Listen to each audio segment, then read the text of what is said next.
Hello, everyone. Good evening and welcome to our Time to Talk.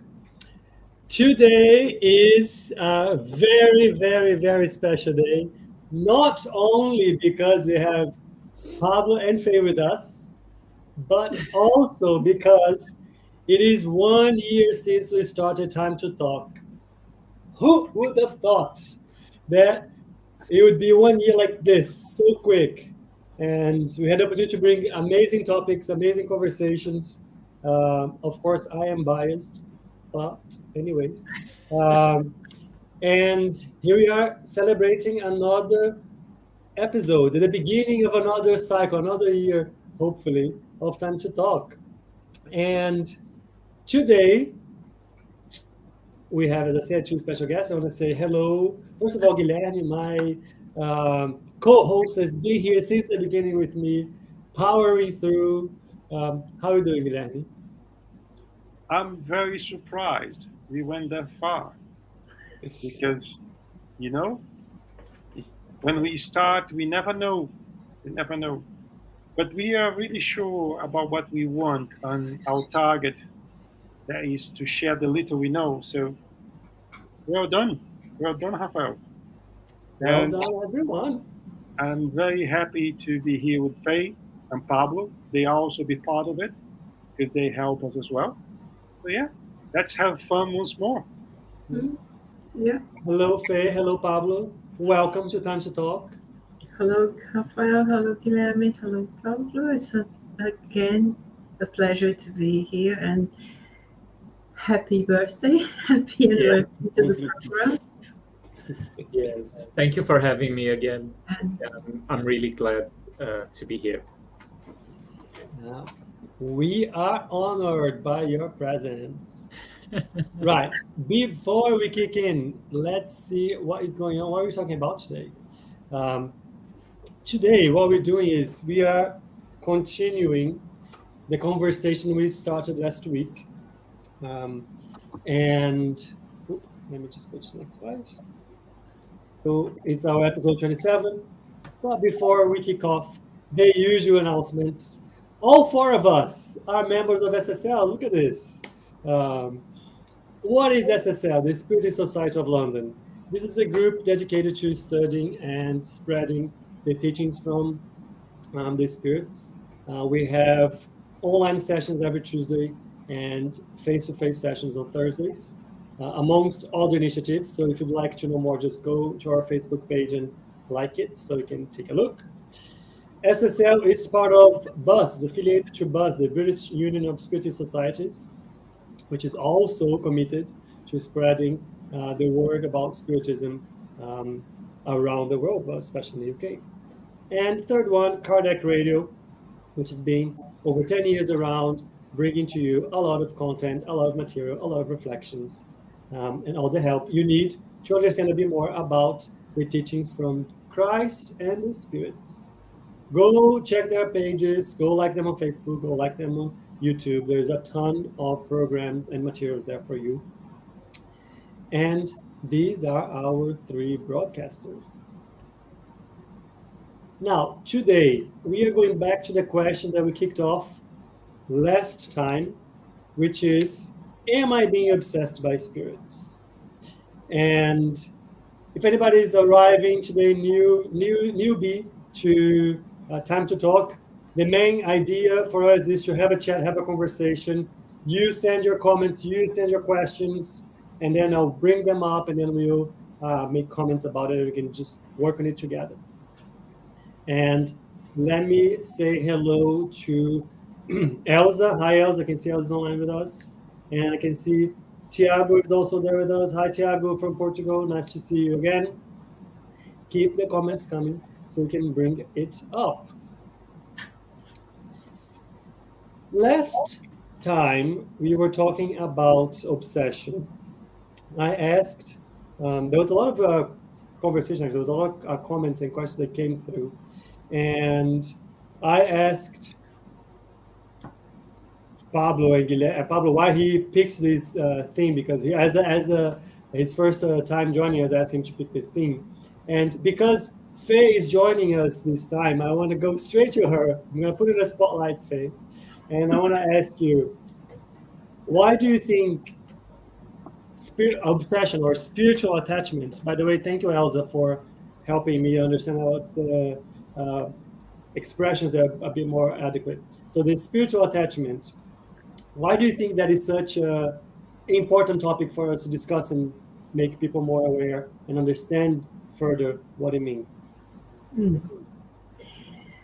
I think it's important because it's something. It's one of those things in life that we need to learn, and we need to learn. It helps thinking about it and learning a bit about the subjects requires learning about oneself. You know, it's ever so easy to attribute things, especially the more negative needs, to someone else. Yes, and it's ever so easy to spread or suggest accusations of something that goes wrong in our lives as has been an action or a result of someone else's evil intention upon us, when that could be a possibility, but personally I would put that as a last resort after checking if whatever's coming to us, let me put on the spot, whatever's coming to me is a direct result, a counter reaction, a reaction towards something that I've done myself.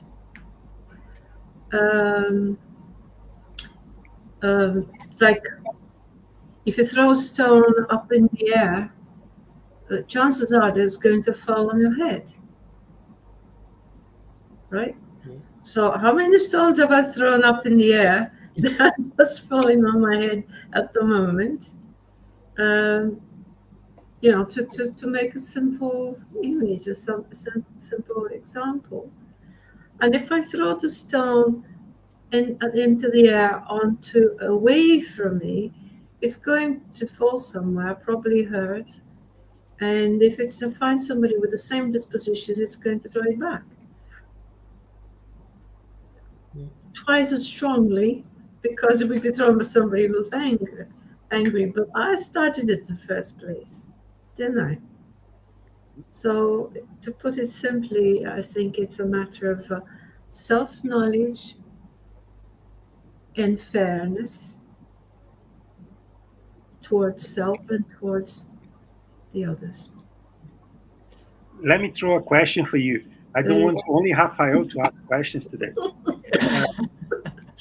As we are spiritists, Far away. Yeah. are we afraid about obsessions? Are we afraid of our obsessions? Our obsessions or obsessions in general? I think so. I think so. If we weren't, we wouldn't be thinking about it so much, and we wouldn't be looking for ways to justify that it's not ours, it's someone else's. We are afraid because I believe that along with trying to get rid of a perceived problem, sometimes it's not, we want to cleanse any trace of a perceived guilt. Yeah, either we are guilty or a victim. So this is a vicious circle when we think of being guilty for something at the same time making someone a victim, or the other way around, we're victims of someone else's action in whichever dimension it could be, incarnate or discarnate. Now let me throw a question to Pablo. Pablo, do you think that an obsession would be something that would prevent people to engage themselves in a mediumistic activity because they are afraid about that? I think when there is a layer of ignorance, yes, because the mere thought of like, oh, someone who's trying to harm me or having bad thoughts toward me or trying to do something to make my life miserable or this and but you don't understand that it's something that you are attracting to yourself. So ignorance as a layer, yes, I think would prevent people to attend the functions of a spiritist center or to look after themselves in that way. I do think so. Good. Should I say something? Yes, please. I agree. I think that fear is a very good word to describe things that we don't know. But when you're talking about spiritual attachment, even when you know, I think the fear is still there, right? Because in the end, it's never a good situation it's supposed to be in, and the the more you study about it, the more you can't run away from it, because the more you study, the more you understand about that a case of obsession, if you are in a case of obsession, it takes a lot of your own energy, courage, disposition, willing to change, and so on, to um, move away from it, or solve, let's say, that issue. And as soon as you put the responsibility back on me, then I want to run away. Right? It's easier if we can outsource that to something else. So I think there's a fear that comes also with the realization of I need to change, and no one else can do that for me. Which takes me to another question from last week that I want to bring back, which is when we were talking about how do we know, right, if we're under influence or being obsessed or not. And we mentioned about like a lot of our plans going wrong or not getting what we want and so on. And there was one of the, maybe it was Faye's question actually. There was a one question in the comments which was, but how do we then identify if we are obsessed or if it's just plans that are not going according to what we wanted? Which as soon as we start studying and reading about obsession, it's easy to say, oh, I must be obsessed because I wanted this and I didn't get. I was doing this and I didn't get what I wanted, and so on. Go, Guilherme. Yes. Let me throw something here following your question. Okay. This very topic. This is from the book Obsession, from Divaldo Franco, and the spiritual author is Manuel Filomeno de Miranda. That, in my opinion, is one of the best I could find so far, because I really like the content of his books.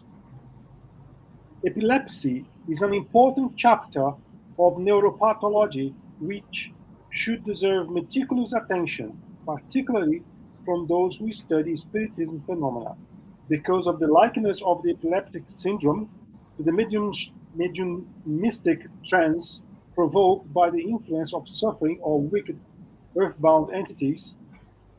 The matter should be given careful consideration so that people suffering from real epilepsy are not hastily classified as a medium needing development, as if mediumship were a pathologic manifestation of an alienated personality.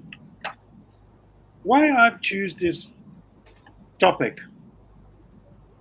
Because we have to study continuously. We have to get practice. We will not learn only from the books, right? We can start from the books, but then we have to have exposure to cases, situations, syndromes, to allow us to have a better feeling of what is what. And even sometimes we need to consultate, to ask our spiritual friends, our benefactors, if what we see is really the case, what they can tell us to help this particular person that undergoes this problem. So, to make it short, we have to study a lot. And then we have to work with our hearts, really, no fear, commitment. And then we'll be able to know a little bit better. I think it's wonderful what you're saying, and it's not by chance that things come, information pop up, literally. And today there was this bit of news. There's a video that's easy for anyone to see.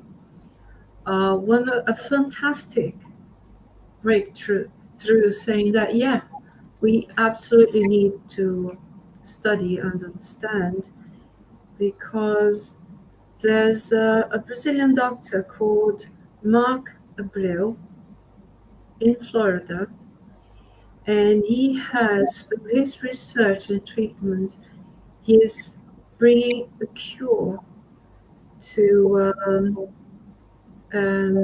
Parkinson's disease, Alzheimer's, and even cancer, because he's found out that Parkinson's is cured by a change in temperature. It's a biological treatment.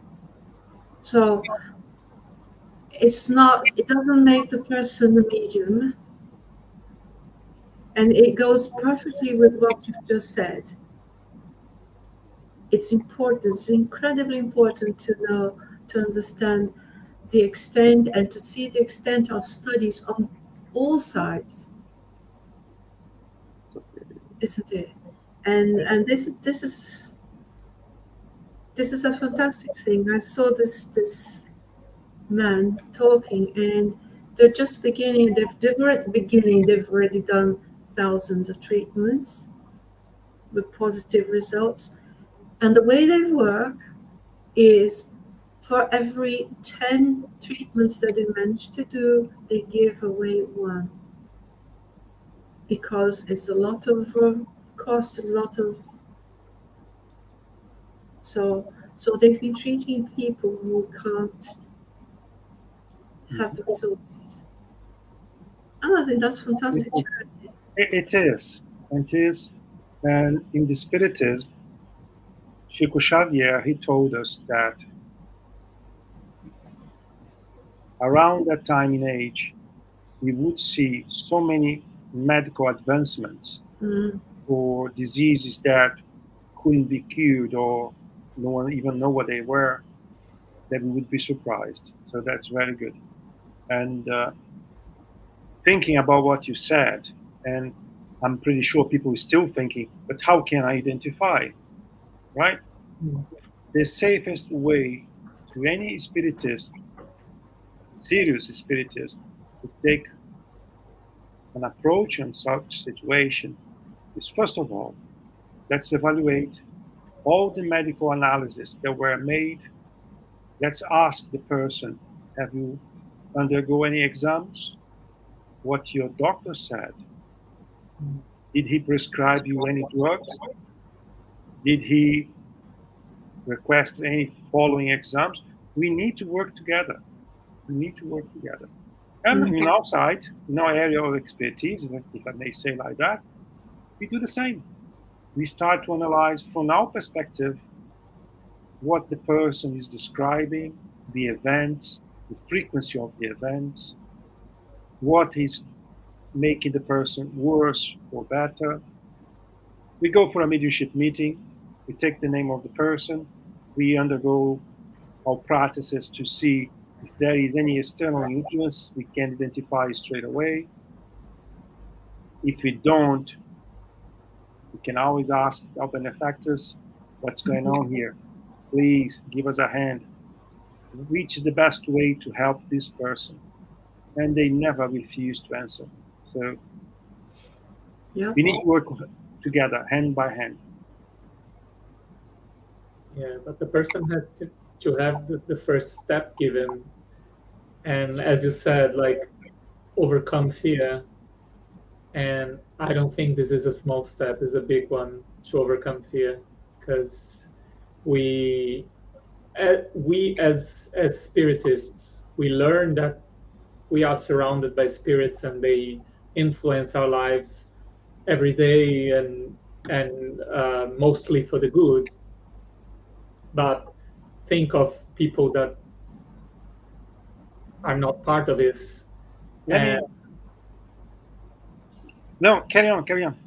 I'm just putting the question on the table, like, because I think this is a big step. Like, I'm not going to be afraid to know. I'm not going to be afraid to research. I'm not going to be afraid to understand if this is happening or not, and to overcome superstition. For instance, if someone just is not part of the studies of the life with spirits. Let me just share something with you guys. We have, back in Brazil, one day a week, a specific work to help people that are in specific needs, spiritual needs, right? And maybe 10% of the people that knock in our doors, and we're talking about 100 people per night, approximately, maybe 10% of them, they are spiritists. The great majority, they are not. They do not believe. They are afraid. They would rather pay the most expensive doctor to fix the problem.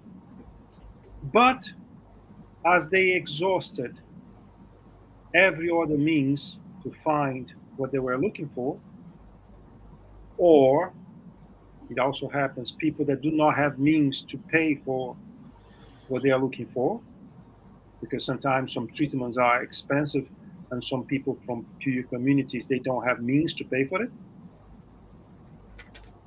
But from that 90%, I would say that 80% of people, maybe more, is because they exhausted every other possibility to find the solution for the problem they had.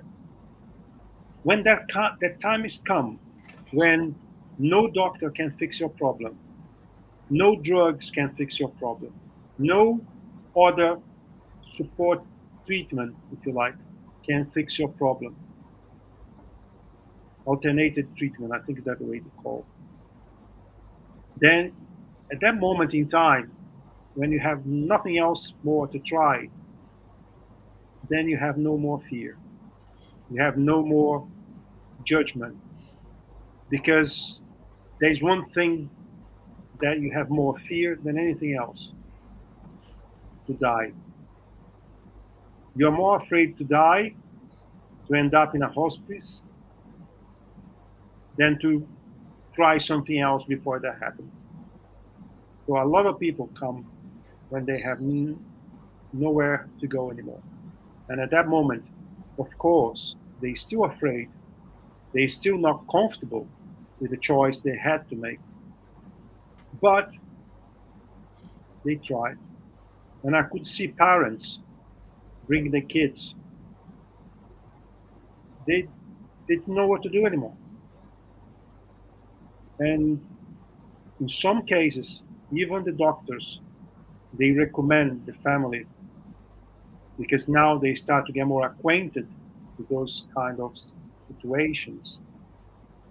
They recommended, try to find some spiritual support in a spirit center or elsewhere. So it's changing. It's a paradigm that's changing slowly, but it is changing.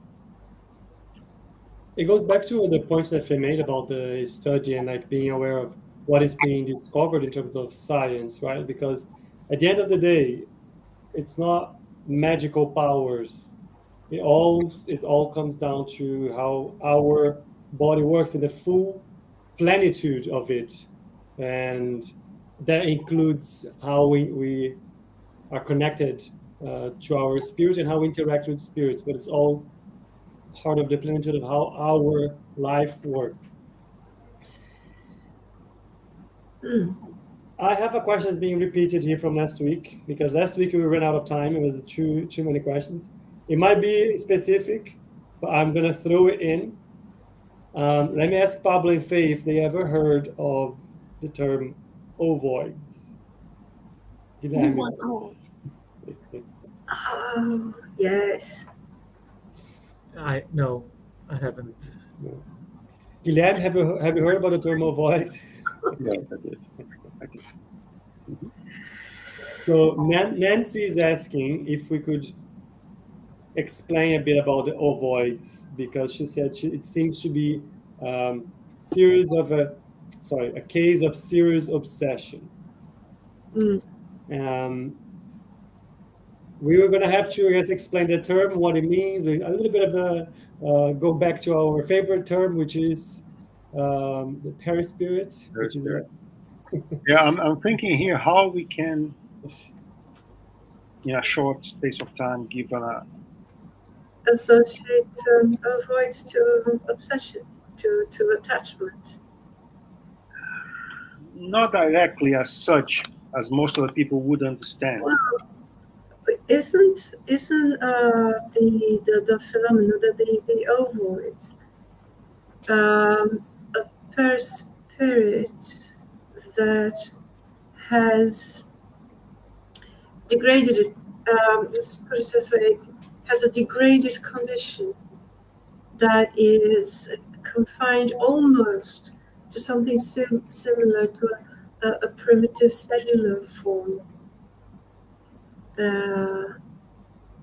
that will require a huge amount of work to regain a broader consciousness so that it can develop, and it can just as primitive cells have evolved with time, with function and work, developing into more complex bodies, acquiring their form and the shapes as we see ourselves today in our perfectly complex systems. This is different from being a primitive unicellular cell. Does it? Kind of. Make sense? It does. It does give people an understanding, but I think we can throw a few other words to make it more easy for people to understand. Let's start with our perispirit. Perispirit is our spiritual body. It is the vehicle that the spirit uses to interact in the normal environment on the spiritual world. All right? Under the influence of the spirit himself, or an external spirit, the spirit suffers a magnetization process, and through the length of this process, he or she will start to lose his humanoid form. He will not reduce to a cell form, but let's think about perispirit. And let's think about a brain inside the perispirit. Basically, you lose your limbs, you lose your body, and you retract into your brain format. Right. That would be the best way to make people understand the process. So you lose your perispirit format, at least. Can that be correlated to obsession? Yes. A self-obsession. Because the spirit himself, through his own inner problems, he may drive that process, or a third-party spirit, through a magnetization process, can also induce a spirit to go to that position. Of course, it has to have many factors aligned to have that happening. It's not like tomorrow I will turn a person into a ovoid. It's not like that. The person has to go on the problems. There are so many factors that need to be aligned to have that happening. So my personal understanding is that as I do have a third part spirit inducing me to that process, or I'm inducing myself through my thoughts to that process, that is a self-obsession. I understand, yes, it can be correlated to an obsession case. In a process like this, could it happen to someone incarnated or No. only Only discarnated spirits? Okay. Only discarnated. And it's a very painful process. It had so many other layers that the spirit needs to undergo to arrive to that point. But it's a point that we have some experiences in the past, and we also have a lot of not a lot, but we have books where we can find descriptions of this process. Still, it doesn't mean that every single type of possible attachment is directly the action or a proximity of an ovoid. No. No. If you want to give a number, for example, 2% of obsession cases. In a more severe, very severe case. Yeah. To end up in that situation has to be something very, very strong for a very prolonged period of time as well. I think it's important that you say that, because it's not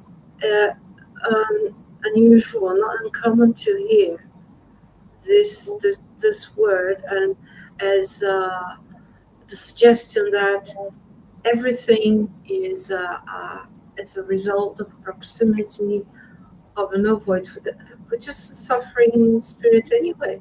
No. So you can't attribute cause of everything everything that doesn't work for us, doesn't go our way. And again, it's not everything that we want that is what we need. It's not everything that we want that is granted. And it's not because we get negatives in life that we're being blocked by someone who doesn't like us. Yes. Isn't it? Yeah. And I've seen a lot of suggestions that ovoids could be, just as bad as a ship is being planted. I mean, that sort of thing. Yeah, I think we are mixing a lot of subjects around that. Yeah. Well, I say it's not the case. No. We have to give a better comprehension of what an ovoid is. It's like an amoeba, right? An amoeba is a unicell form that glues itself into something to get the food from something. It's a parasite. Yeah. Right? When you become to that stage of ovoid, you're pretty much like an amoeba. Yeah. Right? And can be used by other mean spirits to aggravate your obsession process. Right. It does not happen on every single case. We have so many layers, so many degrees of obsessions, right? So I wouldn't go that far. It's something that does exist. It's something that we do have information about it, but it's not something that I would say to the people, be concerned about it straight away. No, don't go that route. There are other things to be more concerned to start with. As you were talking about these different levels and situations for obsession, one thing keeps coming to my mind, which is possessions, right? So my question to the group is, I think we talked about possession a few episodes ago, but very superficially. Does an obsession become a possession? Is possession a thing? Is possession a type of obsession? Well, possession, as we understand from the common sense, would be a spirit getting into someone else's body, which is not possible. A body can only be inhabited by one spirit. So the term, as we know it in like common literature or movies or well, in culture in general, it's wrongly addressed. That's what I understand. Good clarification. But is there some sort of obsession that gets to the point? So okay, fine, we're not gonna. The spirit's not gonna go in and replace someone else's spirit. But is there an obsession to a level where another spirit can control somebody? Yes, it does. The possession basically is one spirit that controls the other's the incarnated spirit to the level that he or she will not be able to express thoughts, will, walk, anything. Is this an obsession case? I would say yes, in a different degree. Is the highest degree and spirit can influence an incarnated. But you don't need to go through smaller steps to then arrive to a possession. You may have a person that is normal, like us, and suddenly, bang. A lot of this. Yeah. Suddenly, bang. You know, you get a strong influence, and you lose your control. As every case is a different case, has to be studied, has to be evaluated. Some cases are very difficult to deal with. A lot of people used to talk about it, but they never saw. They never had the opportunity to be present, to help a case. So it's very serious. It's very serious. And it is also something called by different creeds, like you need an exorcist. And there's a lot of things around that. Yeah. So it's real. I can guarantee it is real.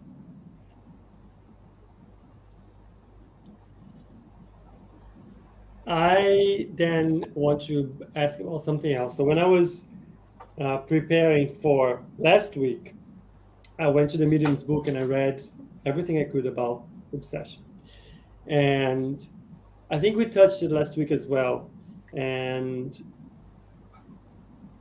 there is a term or type of obsession, which is called fascination, right? I think we touched it very briefly last week. I think to easy understand, Rafael, an obsession is an obsession. You have so many different degrees. It's like a flu. You have a mild flu, a more strong flu. You have a flu that you need to go to IV, and you have so many different degrees. And yeah, they do exist, right? But the point is, from going back to where we started, how do we know? How can I tell if what's going on with me is an obsession or not? Let me say that Pablo, he started to get. I'll use Pablo as a guinea pig tonight. Pablo starts to have some discomfort. This discomfort is increasing because he starts to feel this discomfort at home, at work, on the streets, everywhere. And he decides to go to a doctor. The doctor will use everything in his power to give him comfort. He will prescribe drugs.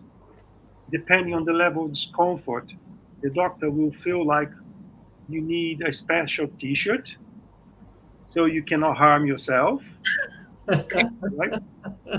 And things like that. Straight jacket. Yes. God. So depending where you go, you have different approaches. This doctor, for example, this fictional doctor that put him on a straight jacket, he has no knowledge about spiritual life. He will keep him on drugs and drugs and drugs and will not fix the problem. If the problem is spiritual, of course. And he won't find a solution there. On the other hand, if he decides to go to the Spiritist Center and he's not really spiritual, he's biological, the problem, he will not find the solution there either. He may find comfort, but not the solution. So no one can assure is this straight away. Of course, every time we have any discomfort in our lives, we attract the spirits. They are happy without discomfort. Saying that, they will give you a little push on that direction. And perhaps in the beginning was not an influence from a group of spirits, but after a period of time, it becomes a more complicated process. Likewise, if the person have only the spiritual the root cause is only spiritual, and this person is trying to find solutions through normal medicine, we may end up creating another problem. And I can read again what we have studied before our meeting here, our time to talk here. Prolonged spiritual obsession may cause pathological disorders, which frequently demand simultaneous or consecutive treatments, be these magnetic and or medical, in order to be able to restore organic health. When the causes have been destroyed, it remains for the effects to be remedied. So,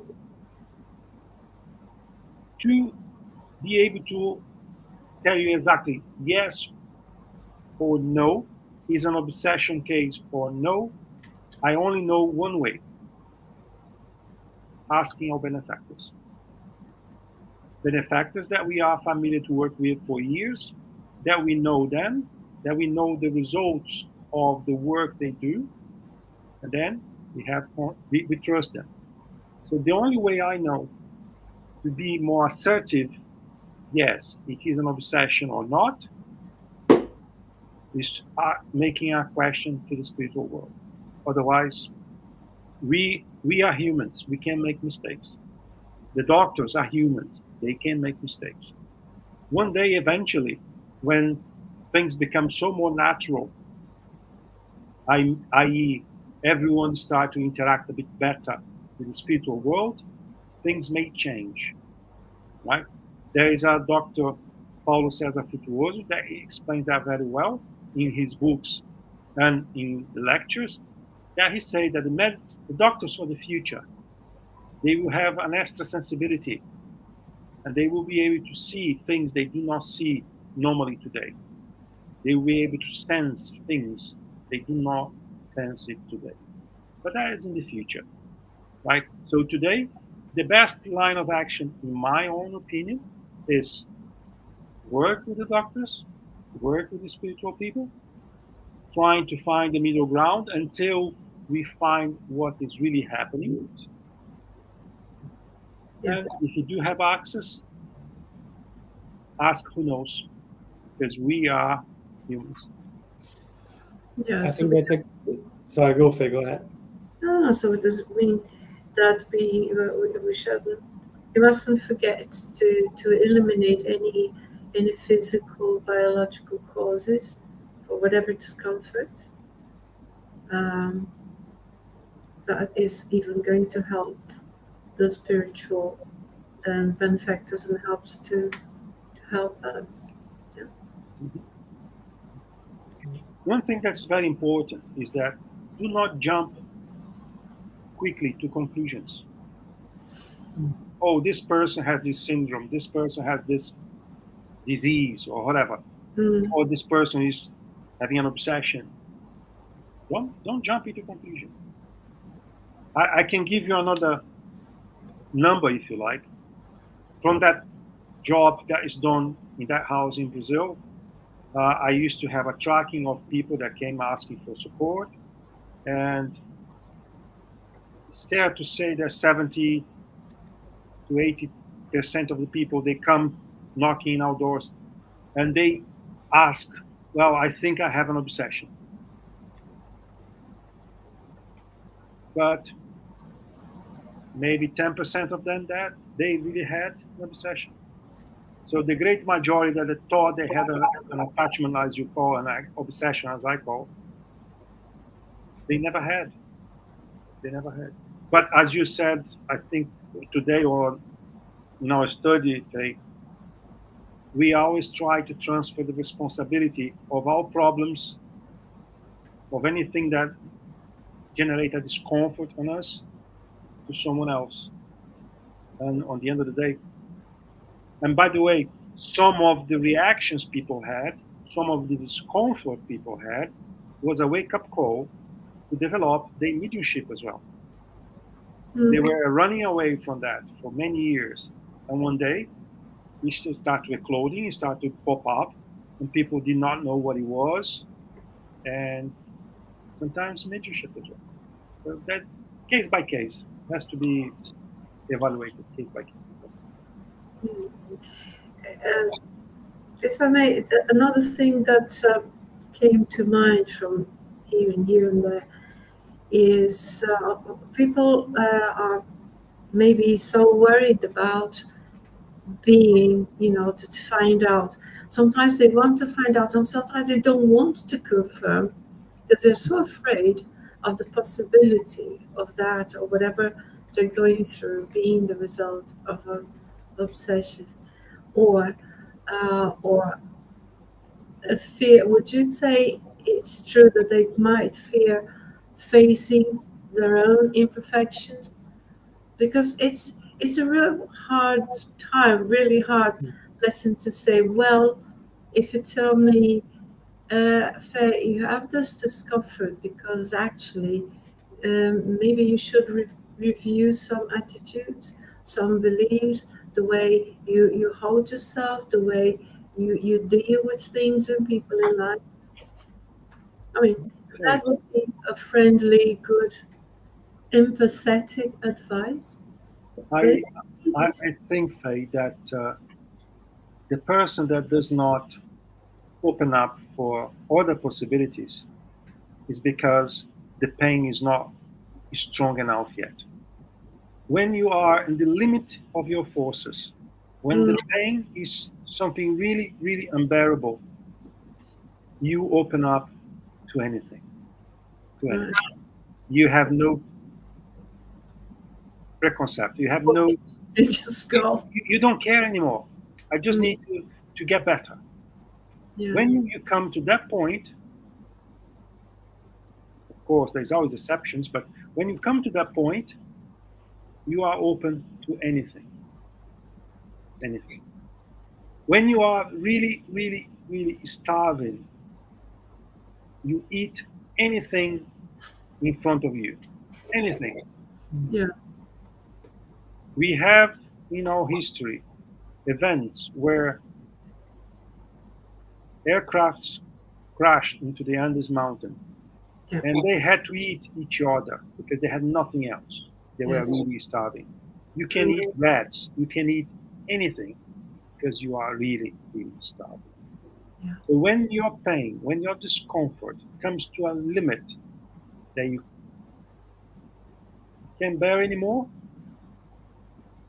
you will accept help. Doesn't matter where it's coming from, or you make a call that has a very bad, very bad repercussion, that is suicide. Something that people commit because they think they are fixing a problem, but if they knew they were only increasing the problem, they would not do it. Because people that commit suicide, as we know, they are simply multiplying the problem 2 times, and it's not the best choice. So if anyone think about doing that, if I may say something, is that don't do it. You think it's bad now, it can be much worse. There's help. There's help. Can I say something? Yeah. If I may recall what we were talking about in our study earlier, like let's say we identify that someone is under obsession, and we were reading about this, that for us to be able to help someone in such condition, we have to have moral superiority over that spirit that is Not necessarily. performing. Not necessarily. Not necessarily. You may not have any superior morality, if you like, but you may give some thoughts to that person to send this person to find help. Maybe you're not a nice person, but hey fella, you're not very good here, but I think I know a place where you can find support. I don't go myself because I like to do some bad things. It's not my place, but I think if you can go over there, you may find support. You're helping already, right? So there are so many different levels of assistance. Yeah. And when we're talking about moral level to help, there's a right place and the right time when it will make a difference. But we can make a difference even if we are not. Sometimes we just have to listen to the person. You may not even believe what the person is saying. You don't care. Blah, blah, blah, blah, blah. But when the person stops, blah, blah, blah, she's feeling better already. Perhaps that day she will sleep better. So there are so many different ways of help, right? I don't want to limit. No, only angels can help. Like no, it's not like that. It's not like that. But I think it's very useful to have this kind of understanding that any let's put it like this, that anyone can be of help, because it can open doors for people to feel useful. I can give you another example that came to my mind here. You saw someone on the streets, he fell, hit the head in the parking or whatever. What are you going to do? 911. You did nothing else, just dial 911. And then people that were prepared to help this person, they will take over. You were there beside the person that was bleeding or blah, blah, blah for 5 minutes, 10 minutes. You did your part. Just one thing. If you are in the UK, dial 999. Yeah, 999. But it was a really good analogy, I think. Yes, it's great. And I think this is just one more aspect in the beauty of the Spiritist thought and the line of thought, in which what you're saying is that anyone, just as much as anyone may need and seek help, anyone is somehow able to help. And in that case, any situation is an opportunity to accept help and to offer help. So in this, it's a win-win situation in which both win. The one who learns to accept and the one who learns to give. Hey, I've learned with a friend that today she's on the spiritual world that we also need to know our limitations. I was younger and I thought I could do anything. And she told me, nope, you're not ready for it yet. This is not the right time for you to try to do something like that. So we need to know our limitations as well. We need to know our limitations. We need to know where to ask for help. And in any case, we can only help the person that wanted to be helped. Of course, if the person has no conscience at the moment, she's completely drugged, she's on coma, for example, of course, she won't be able to interact, and then we act. But when the person wakes up again, anything we do will only be positive, or at least will last longer, if the person wanted to be helped. Otherwise, this is the first step. We want to be helped. We understand that something within has to change. Some of my attitudes, some of my thoughts at least. And I need help. When I have these three things, it's the beginning to change the situation as a whole. My dear friends, our time is almost up. Already? So what I want to say is I want to get a very quick summary of what I was observing. I was a very good listener today. I think when Guilherme was mentioning, for instance, the people, unfortunately, we still wait until we are desperate to turn to the other possible solutions, or alternative solutions. But in reality, what we don't realize is that help was there, the alternative solutions were there all the time, since the beginning. We, unfortunately, in the stage that we are, we still take a lot of pain to turn to the other possible solutions that are around us. So let's keep that in mind, that if there are other opportunities, other things that we should look for, let's not wait until it becomes unbearable before we try those things.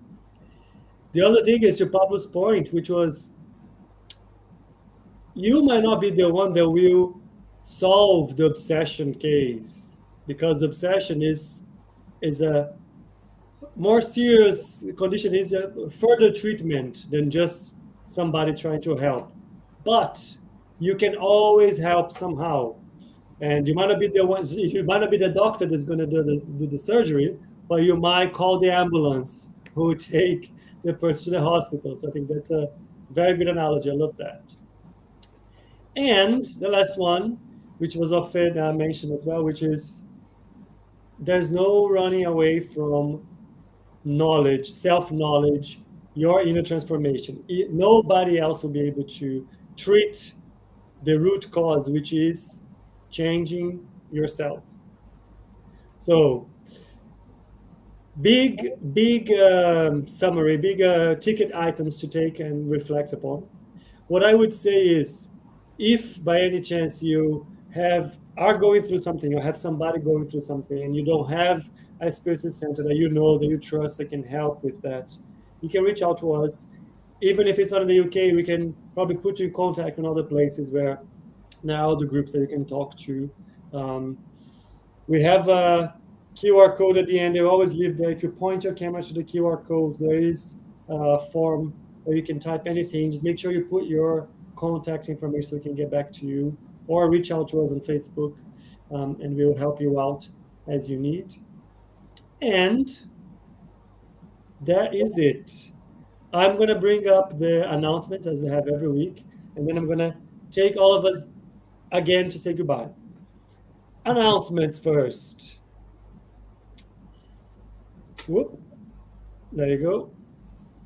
As usual, every Tuesdays that we don't have time to talk, we have No Solar Study, which is the Astral City. So if you'd like to join us, I have the details here, and you also have the details on Facebook. Every Saturday, we also host a Medium's Book study group. If you'd like to join us, details are right there. It's from 10:30 to 11:30 UK time. Coffee break with Munir. Actually, it's coffee break with Kardec, hosted by Munir. Every Wednesday, 4 p.m. UK time. And also Spiritual Light every Wednesday at 9 p.m. UK time. This was a special time to talk. I loved having all of you here to celebrate our 1-year anniversary. Thank you so much, Pablo, Faye, Guilherme. If Thank you'd you. like to say goodbye or anything else, the floor is yours. Congratulations. And it's been a series of wonderful talks, wonderful sessions, and it's been a real privilege to be here. And I can only wish you all the best and lots of success, and thank you for another opportunity. Thank you. Pablo? I just want to say thank you. Thank you for the perseverance, and I hope that not only this time to talk, but all the others that came before and all the others that will come after this will be of help at some point for people in need or people that are seeking for more knowledge and understanding in Spiritism and all the related topics that are discussed in this series. Thank you very much for having me here, and I can only wish all the luck. Thank you. Guilherme? Well, now that I'm feeling very comfortable with this team here, I will take some time off. I'll come back in a couple of years, right? I wish you guys all the best. I'm looking forward to see you all again next week. You can never be in your shoes. Very good, then. I want to say hello and goodbye, and thank you to Elsa, Nancy, Marco, Thiago. Thank you so much for being with us. Hope to see you all next week or in a couple of weeks' time. And that's it. Goodbye, everyone. Ciao. Ciao, ciao. Bye.